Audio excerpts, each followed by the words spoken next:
So this is the Harley Benton Amarok Baritone. First of all, it's a great guitar, but it has some flaws, so let's get into it. So first of all, the finish looks really nice. There is some issues where they taped not properly.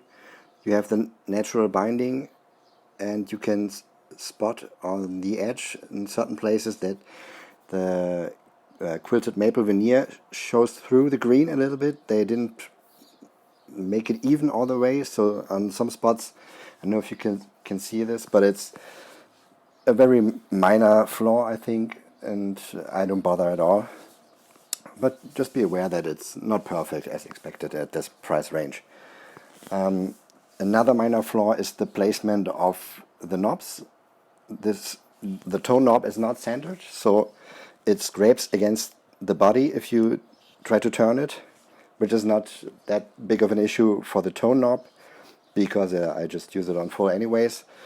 But I ordered a second model in another color, and because I wasn't sure if I liked the green, and this model had the same issue but with the volume knob, so that would be a bigger issue for me.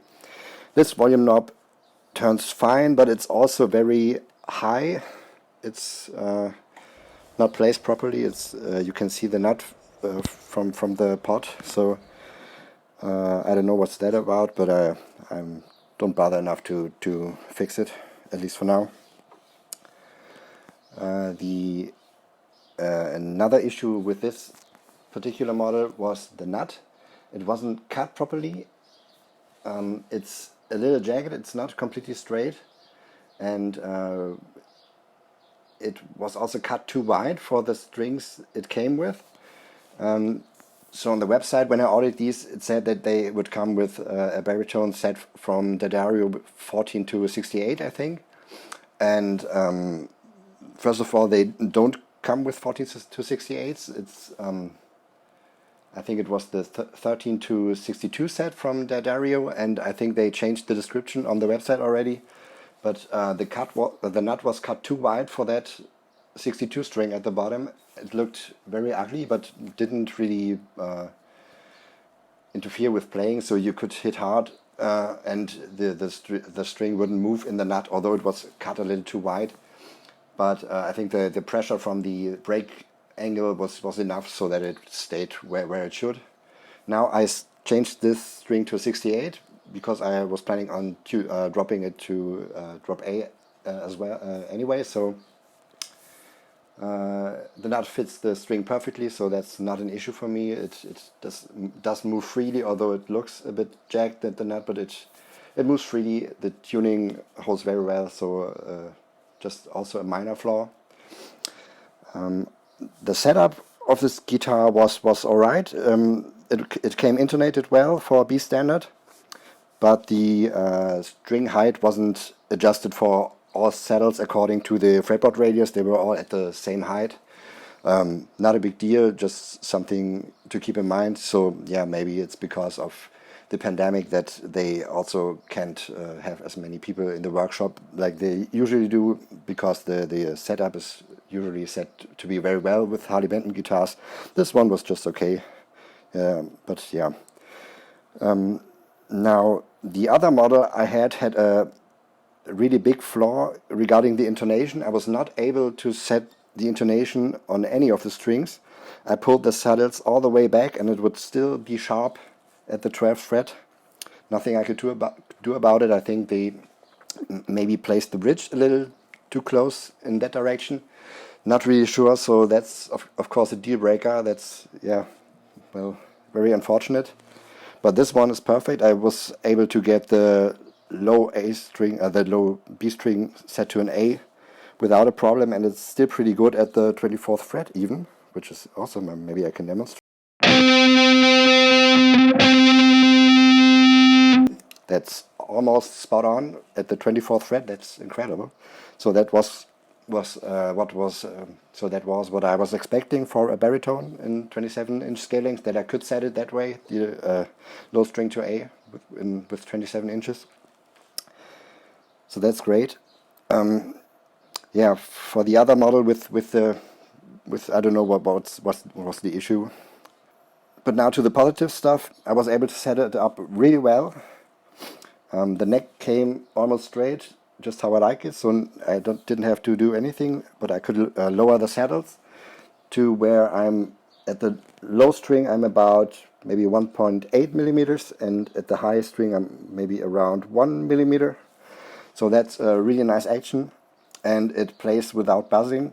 The other model as well had on the low string from the 12th fret on some issues where it would buzz constantly. So this one doesn't have that issue, so the fretwork seems really good.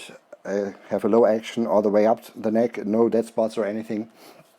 So yeah, so I'm quite happy how this plays. It plays actually comparable to my other guitars, which are around the 1,000 euro price range with similar features. So yeah, that's really nice. I set it up like without buzzing when I hit the strings lightly, and when I hit harder there's initial buzz, but it subsides and the note can ring freely all across the neck, so no issues there. Yeah, and the sound of this guitar is another pleasant surprise. It's really awesome.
EMGs sound really great. They actually do sound quite similar to another guitar of mine, which has the Seymour Duncan Nazgul in the bridge. I was very pleasantly surprised that they are so eerily close almost. I really like the sound. They offer a little bit less dynamics than the passive Nazgul, so these are active pickups, but they do offer a lot more dynamic range than your traditional EMG 81 or Seymour Duncan Blackouts, for example. It doesn't matter as much how hard you play with those pickups. They don't really change in volume. You displace the string a bit more. It will sound differently when you hit the strings harder, but not quite as with a passive pickup. So I really like that. It actually makes a difference how hard you hit the strings. And I use a very thick pick and like to dig in, so maybe I can demonstrate that it actually does something.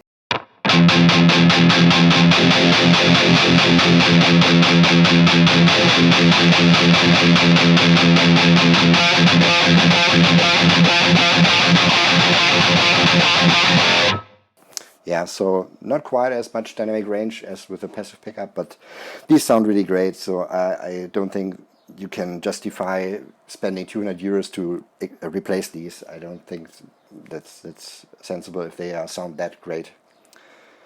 So yeah, I think if you are able to set up a guitar and can spot